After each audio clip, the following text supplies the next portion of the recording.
today our topic is that how we'll go for purchase of medical store supplies. So for medical stores or the supplies of medical store, we'll study it under six heads. That is formation of running rate contract, formation of fixed quantity rate contract, purchase of material on DGS and D rate contracts, purchase of material from medical store depot, tenders, quotations, inquiries through local purchases and through purchase committees. So the first point is formation of running rate contract. ना running rate contract में हम क्या करते हैं कि contracts हम एक particular period को कवर करने के लिए कॉन्ट्रैक्ट बनाते हैं. हम उस कॉन्ट्रैक्ट में फिक्स्ड क्वांटिटी मेंशन नहीं करते हैं. हमने सिर्फ उसमें टाइम पीरियड मेंशन किया है, बट हमने क्वांटिटी मेंशन नहीं करी है.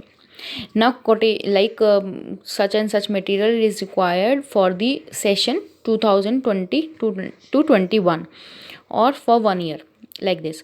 तो कोटेशंस हम डिफरेंट मैन्युफैक्चरर्स से मंगाते हैं and they are told about the items to be purchased.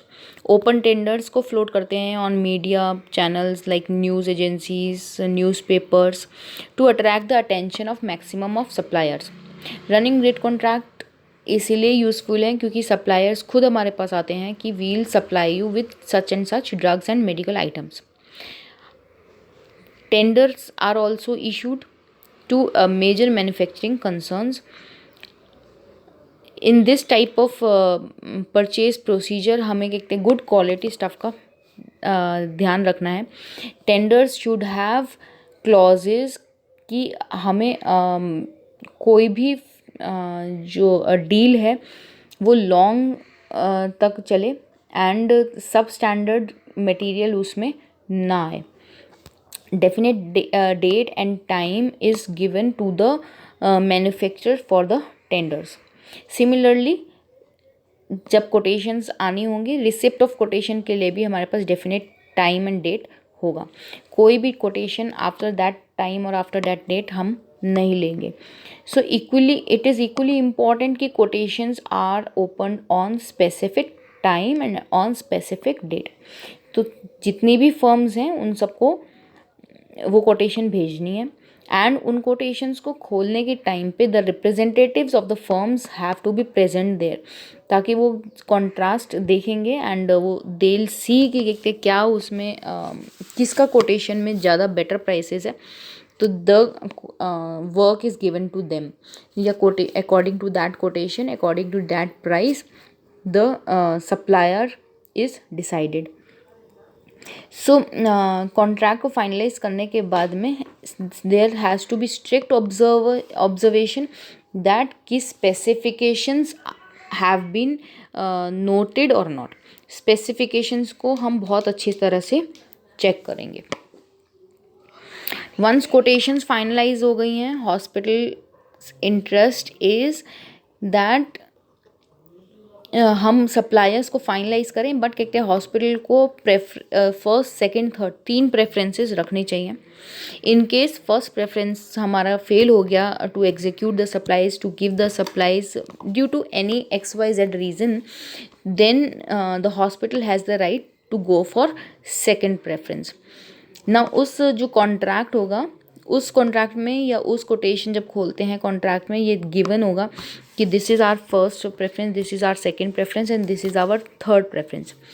If second preference को हमने कहते हैं सप्लाईज का ऑर्डर दिया है, then whatever is the extra funds spent, जो भी एक्स्ट्रा फंड लग रहा होगा while purchasing the supplies from second preference, वो एक्स्ट्रा फंड्स जो है वो फर्स्ट प्रेफरेंस वाला पर्सन हमें पे करेगा. That has to be charge as penalty. ये पेनल्टी के फॉर्म में होगा. So firm has to be given a chance. First preference जो एग्जीक्यूट नहीं कर पा रही है उसको हम चांस भी देंगे कि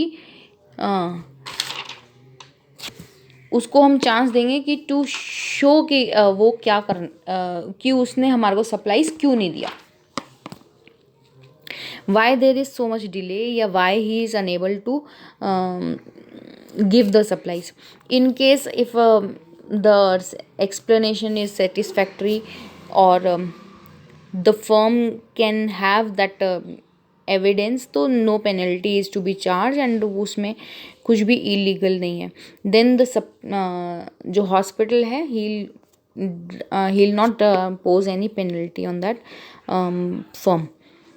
So demand of a particular item is also need based. कई बार कहते हैं हम need based काम करते हैं, like we need 500 masks or we need so much of gloves या whatever item we need, उसमें एक स्पेसिफिक नीड के हिसाब से हम ऑर्डर देते हैं इस पर्टिकुलर कॉन्ट्रैक्ट में. So this running rate contract gives you a specific period of time, not specific quantity. The second one is formulation of fixed quantity rate contract. Now fixed quantity means हमने इतना item चाहिए, there is no time bound, time limit नहीं है, and fix quantity चाहिए. तो fix quantity हमें suppose कहते 1000 mask चाहिए, तो 1000 mask we'll take in three what we'll say in 3 parts, like 50 25 25 or 25 50 25, whatever जो भी हॉस्पिटल को डिसाइड करना है. तो फिक्स्ड क्वांटिटी इज़ देयर. तो मैन्युफैक्चरर्स आर आस्क्ड कि हमें इतना आइटम चाहिए एंड अभी तक चाहिए, मीन्स इस वाली डेट तक चाहिए. So the seller has the advantage कि वो उसको पता है कि वो पर्टिकुलर क्वांटिटी को पूरा कर पाएगा या नहीं कर पाएगा. So these contracts are for particularly the bulk purchases. इसमें मैन्युफैक्चरर का बेनिफिट ज़्यादा है, ठीक है, बिकॉज जो प्रोडक्शन कॉस्ट होती है वो बल्क प्रोडक्शन में कम होती है. He is also benefited as the returns are assured. तो total profit of his goes very high, but जो बायर है उसका profit of margin is less in this case of contract. So it moreover कहते हैं इसमें हमें जो particular चीज़ ध्यान रखनी है, दैट इज़ कि हमको जो क्वांटिटी हमने लेना है, बल्क परचेज जो करनी है, that should not go overstocking से स्टोरेज कॉस्ट भी बढ़ता है and there is a risk of expiry, there is a risk that the things may become obsolete. So we have to take care about this. On the other hand, अगर committed quantity low है तो danger of stock out would be more. मतलब कम quantity अगर हम order करते हैं तो stock out होने का रहता है, एंड अगर हम मार्केट से ख़रीदते हैं देन कॉस्ट हमारा इंक्रीज हो जाता है. So in this type of contract forecasting also works. Forecasting के लिए बहुत ज़्यादा हमारे को कमिटमेंट चाहिए. We have to do the accurate forecasting for such type of contracts. The third one is purchase through DGS&D rate contract. Now what is DGS&D? This is a central government initiative. Central government का ये initiative है and the full form of this is directorate of goods and supplies.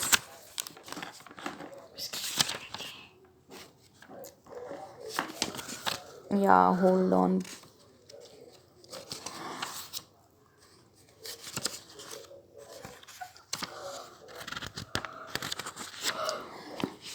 So DGS&D it is central government initiative कि किसी को भी कोई छोटे firms हैं, उन छोटे फर्म्स को DGS&D के थ्रू अगर कॉन्ट्रैक्ट करते हैं तो एक तो उनके पास जो थ्रेट्स है कि उनका कोई रिस्क है वो कवर अप हो जाता है. रिस्क कवर अप मीन्स कि कोई फ्रॉड नहीं हो पाता, कॉस्ट कम लगती है एंड क्वांटिटी कम भी हो तब भी उनको मिल जाता है.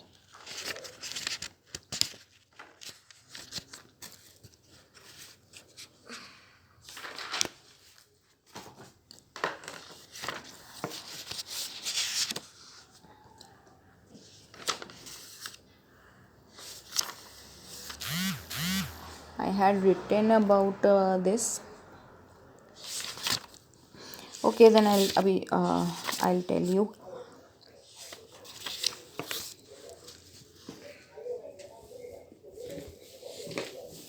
सो DGS and D rate contracts में हमारे पास फिक्स रेट कॉन्ट्रैक्ट्स भी होता है and I got this is directorate general of supplies and goods. DGS&D is Directorate General of Supplies and Goods.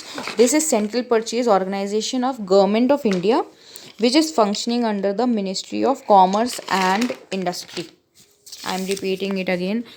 This is Directorate General of Supplies and Goods. This is Central Purchase Organization of Government of India, functioning under the Ministry of Commerce and Industry. So when this central government organization comes in between, तो जो buyer and seller है उनका जो ethics है that works very well. ठीक है, जो direct हम के जो कम सप्लाईज लेने वाले हैं उनको जो कॉस्ट है वो हायर कॉस्ट नहीं पड़ता है, वो गवर्नमेंट के रेट्स के अकॉर्डिंग ही वो ले लेते हैं, मटेरियल ले लेते हैं. So there is a special significance of these organisations where people don't know how the material management is to be done. So it is also important, it is also of great significance where total budget involvement is low, requirement is low. So one don't has to formulate his own contract. The DGS&D agency will do all the formalities for them. The next one is purchase from medical store or a medical store depot, or you can say the wholesalers. Medical store depots also here in this concern is the purchase of medicines by the government hospitals. They purchase the quantity in bulk and जो subsidy लगती है and जो whole price cell prices हैं वो उनको वहाँ पे बहुत आराम से मिल जाते हैं. So we can purchase all the medicine from those government hospitals.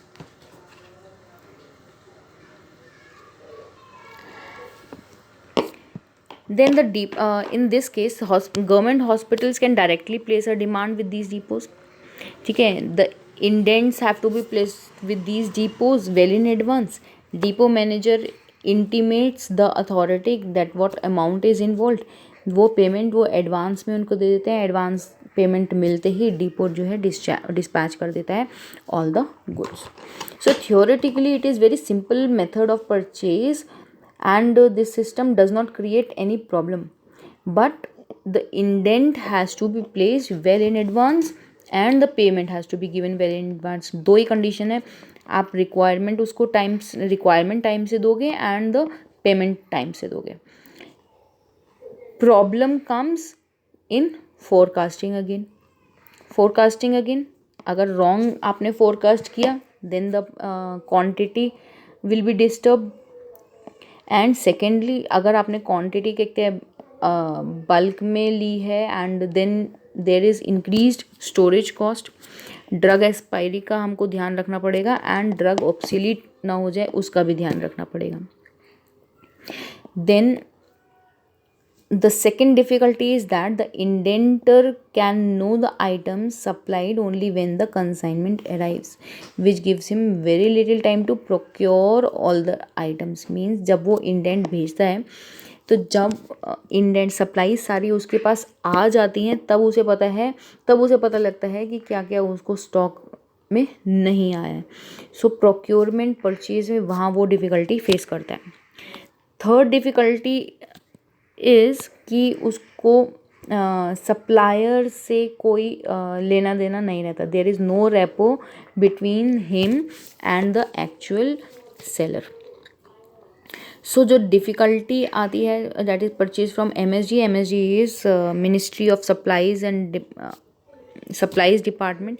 वो गुड बाइंग प्रोसीजर फॉलो करती है and he does not include any contracts of it own. जो भी कहते हैं DGS&D का रेट कॉन्ट्रैक्ट है उसी के अकॉर्डिंग चलती है. So there is not much difference between DGS&D rate contract and this medical store depot contract. The next one is through the local purchases.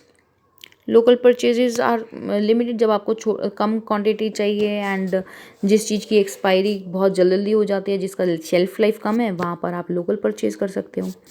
Then the role of purchase committees, the role of purchase committees इसमें रहती है कि purchase manager है particular forecasting का ध्यान रखेगा and finance and accounts का properly ध्यान रखेगा।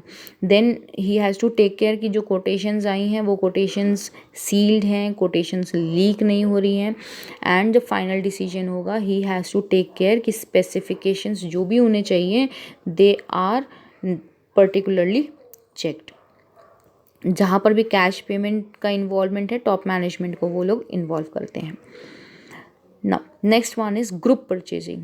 नाउ ग्रुप परचेजिंग इज़ कि हमने जब नॉन मेडिकल सप्लाईज का परचेज करना हो, so this non medical supplies will discuss next time. So today we have discussed about how will go on with the purchases of medical supplies. Hope you have understood. Thank you.